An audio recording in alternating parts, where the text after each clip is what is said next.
konflik antara Dr. Richard Lee dengan Doktiv semakin merancing.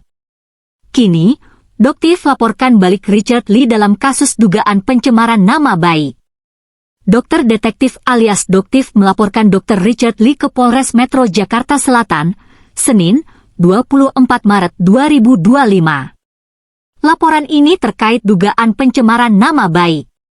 Hari ini, melaporkan DRL, terkait pencemaran nama baik, kata dokter detektif. Selain Dr. Richard Lee, Doktiv juga melaporkan satu orang dokter berinisial DRJ. Sayang, Doktiv tak membeberkan dengan gamblang identitas DRJ. Jadi nanti akan ada 3 orang yang Doktiv laporkan. Sekarang ada DRL dan Dr. J, jelas dokter detektif. Laporan Doktiv ini seakan menjadi serangan balik terhadap Dr. Richard Lee. Pasalnya, Richard Lee sudah lebih dulu melaporkan Doktiv. Sedangkan dalam keterangannya, Dr. Richard Lee mengaku tak ingin menambah panjang permasalahannya dengan Doktiv. Namun, langkah hukum akhirnya ditempuh karena desakan pihak manajemen. Menanggapi pernyataan Dr. Richard Lee tersebut, Doktiv mengaku tidak percaya. Apalagi mengingat kepribadian Dr. Richard Lee yang kerap membantah. Masih percaya dengan ucapan beliau? Doktiv sih tidak percaya sedikit pun. Badan POM saja bisa dibantah. Itu mereka yang melakukan penyelidikan ke pabriknya, itu masih dibantah, ujar Doktiv. Jadi ya maaf aja ya untuk DRL, dokter tidak percaya sedikit pun apa omongannya, lanjutnya. Lebih lanjut, Doktiv mengungkapkan bahwa dia sempat diberitahu niat Dr. Richard Lee untuk bertemu dengannya. Pertemuan itu rencananya akan dijembatani oleh Dr. Oki Pratama.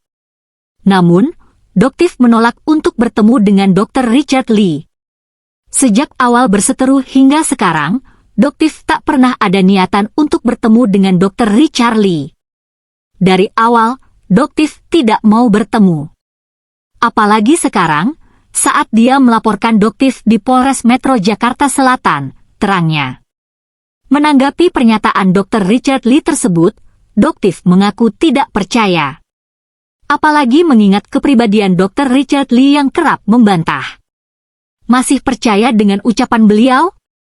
Doktiv sih tidak percaya sedikit pun. Badan POM saja bisa dibantah. Itu mereka yang melakukan penyelidikan ke pabriknya, itu masih dibantah, ujar Doktiv. Jadi ya maaf aja ya untuk DRL, dokter tidak percaya sedikit pun apa omongannya, lanjutnya. Lebih lanjut, Doktiv mengungkapkan bahwa dia sempat diberitahu niat Dr. Richard Lee untuk bertemu dengannya. Pertemuan itu rencananya akan dijembatani oleh Dr. Oki Pratama. Namun, Doktiv menolak untuk bertemu dengan Dr. Richard Lee. Sejak awal berseteru hingga sekarang, Doktiv tak pernah ada niatan untuk bertemu dengan Dr. Richard Lee. Dari awal, Doktiv tidak mau bertemu. Apalagi sekarang, saat dia melaporkan Doktiv di Polres Metro Jakarta Selatan, terangnya. Sebagai informasi, sebelumnya Dr. Richard Lee melaporkan Doktiv atas dugaan pelanggaran Undang-Undang Informasi dan Transaksi Elektronik (UU ITE) serta Undang-Undang Perlindungan Konsumen pada 10 Februari 2025. Laporan ini dibuat lantaran Richard Lee tak terima produk kecantikannya direndahkan oleh Doktiv di unggahan media sosialnya. Richard menuding bahwa itu merupakan upaya penggiringan opini negatif terhadap Doktiv.